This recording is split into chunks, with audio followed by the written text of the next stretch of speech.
Olá, sejam bem-vindos ao canal. Hoje falaremos de glândulas suprarrenais, mais uma etapa aí do nosso sistema endócrino. Sistema, então, que sempre iniciamos falando da glândula hipófise, né? Nossa glândula mestre. Aquela glândula, então, que acaba ativando, liberando seus hormônios e ativando aí outras glândulas, né? Esses hormônios caem na corrente sanguínea e essas glândulas, então, são ativadas. São diversas em nosso corpo e hoje falaremos do adrenocorticotrófico, que acaba, então, estimulando as glândulas suprarrenais. Bom, se a hipófise liberasse esse hormônio fora da corrente sanguínea, seria uma glândula exócrina, que não é o caso, pois esse hormônio liberado na corrente sanguínea, chamada de ACTH, né, simplesmente, e aí reage, então, com esses receptores que estão lá nas glândulas suprarrenais. Nesta parte agora, eu irei denominar as estruturas. Mas para você entender um pouco melhor aí, né, a localização das suprarrenais, eu fiz uma ligação. Eu apresento para vocês algumas estruturas aqui do sistema cardiovascular, né, que são todos os vasos sanguíneos que trazem o sangue oxigenado, deixa esse sangue, esses órgãos, né, com condições então vitais, porque recebe seu oxigênio, recebe seus nutrientes, e também coloco aí para vocês toda essa rede de veias, né, vênulas aí, que então capturam, né, aquilo que já foi distribuído nesses órgãos e faria então o retorno venoso. Aqui é a principal, então, a artéria do corpo, a aorta, aquela que então bombeia, né, que sai lá do sangue, né, bombeado lá do coração, um sangue rico em oxigênio, e vai distribuindo esse sangue para todos os nossos órgãos vitais, e ela então se ramifica em artérias. Vejam aqui, eu tenho várias artérias saindo dessa região. Essas artérias vão irrigar aí outros órgãos, né, do nosso corpo. Tem alguns órgãos que são irrigados, então, por este tronco celíaco, tá? Mas a artéria que eu quero chamar a atenção aqui para a nossa aula hoje seria essa aqui, que é a nossa artéria renal.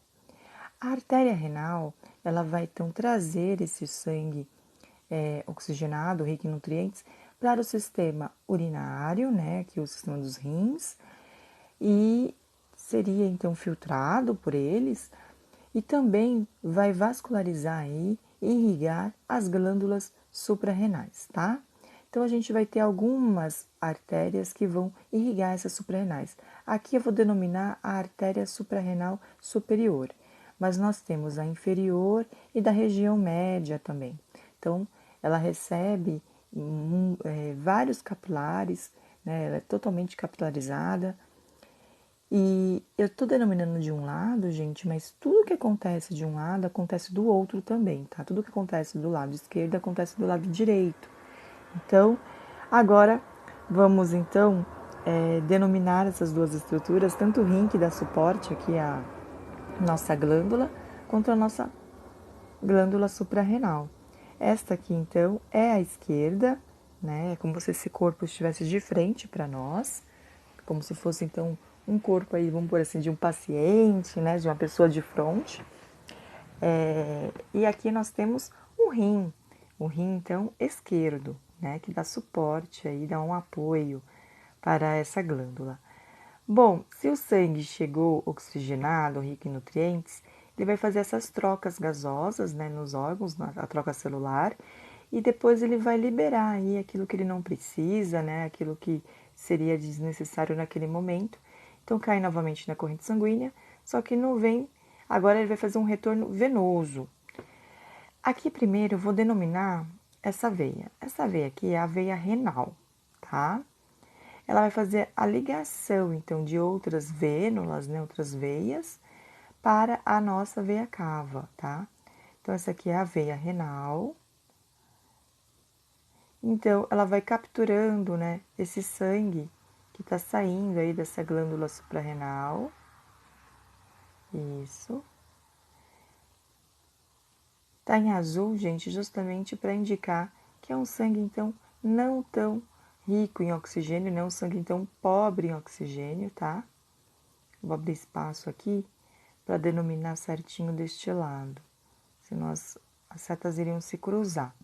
Aqui, então, a veia frênica inferior da suprarrenal, que desemboca, então, na veia renal, e ela, por sua vez, desemboca, então, lá na veia cava, que vai voltar para o coração vai bombear esse sangue, então, para o pulmão, e a gente faz a troca gasosa, né, na expiração e inspiração. Bom, então, aqui nós vimos que temos toda a vascularização. Se de um lado eu tenho o lado esquerdo, o outro lado eu tenho o direito. Então, aqui a gente tem o rim direito e a nossa glândula suprarrenal direita. Então, estruturas todas nomeadas. Tire um print aí, faça, né, um paralelo com o seu estudo, com a sua apostila, com o seu caderno, né? E espero que você consiga, então, identificar na sua prova e resolver suas questões em relação a essa parte mais anatômica, tá? A glândula esquerda, ela é mais meia-lua e a glândula direita, ela tem esse formato um pouco mais piramidal, mais pontudinha, tá, gente? Tem essa diferença aí anatômica em relação às glândulas suprarrenais. Daqui a pouco eu vou mostrar elas internamente para vocês, onde elas têm algumas zonas e liberam seus hormônios específicos de acordo com as suas zonas, tá? Então, a glândula suprarrenal, ela é então composta por duas partes principais, o córtex e a medula.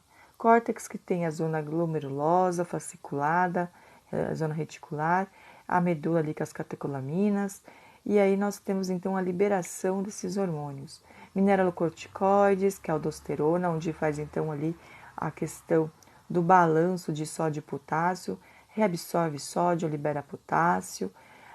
Glicocorticoides, que é o cortisol, que libera então glicose na veia para dar aquele aporte, né, energético de luta, fuga, digamos assim, né, para o corpo. Os andrógenos, que são os hormônios da testosterona, né? Mulher também libera testosterona, tá vendo, gente? Só que em menor quantidade, né? Lógico que quando tem uma desregulação dessa glândula, ela pode liberar em maior quantidade, dando aí, então, favorecendo alguns caracteres que seriam masculinos. Bom, e aí, aqui eu tenho, então, a apresentação desta glândula, né, internamente. Então, aqui vocês podem ver essas zonas do córtex. Então, os mineralocorticoides, que aumentam a reabsorção de sódio nos túbulos renais, aumentando o aumento da pressão arterial. A zona fasciculada, ali com cortisol, né, que promove a degradação de proteínas e aí converte em carboidratos, liberando glicose.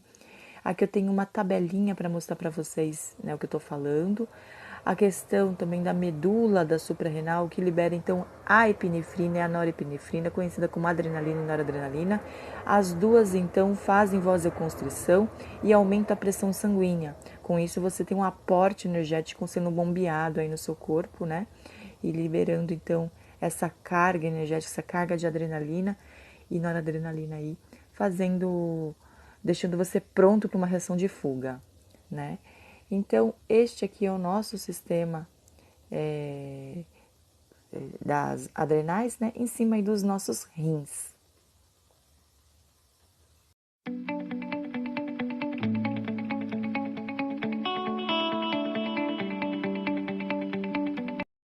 Vamos falar da síndrome de Cushing, né? Que é uma síndrome, então, de uma desregulação aí das nossas glândulas suprarrenais.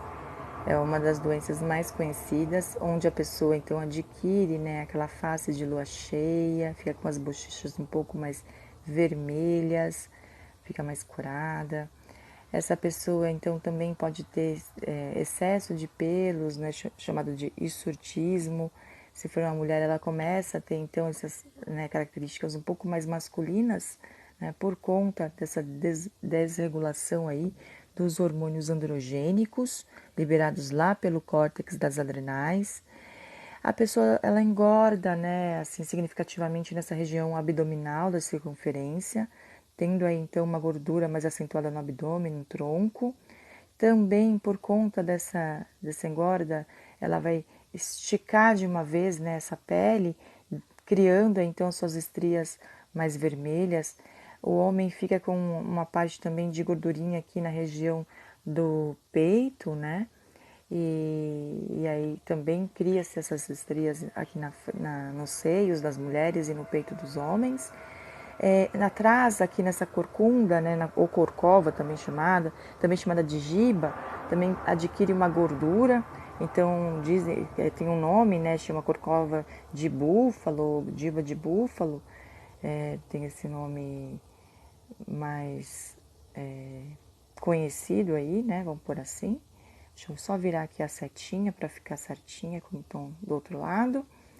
Também temos aqui a característica, essa pessoa, então, ela não engorda totalmente, né? Ela fica com as pernas e os braços finos, tá bom? Porque ela tem uma perda de gordura nessas regiões.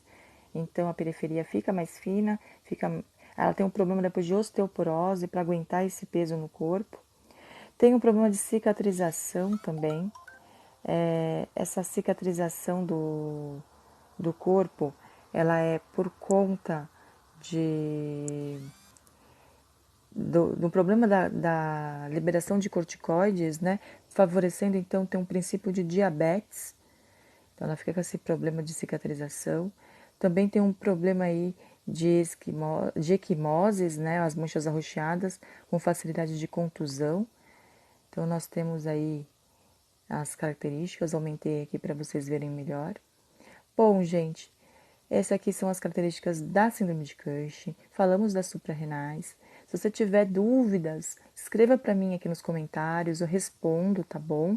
Aliás, eu sou professora, né? Eu tenho um prazer em ajudá-los. E é isso. Espero que vocês tenham gostado, espero que vocês consigam aí desenvolver o raciocínio em cima dessa glândula, né, em cima do sistema endócrino, e não perca os outros vídeos das outras glândulas que compõem esse sistema aí, tá bom? Sistema de coordenação bioquímica do nosso corpo, por hormônios. Se você não é inscrito, se inscreva no nosso canal e curta e compartilhe. Obrigada!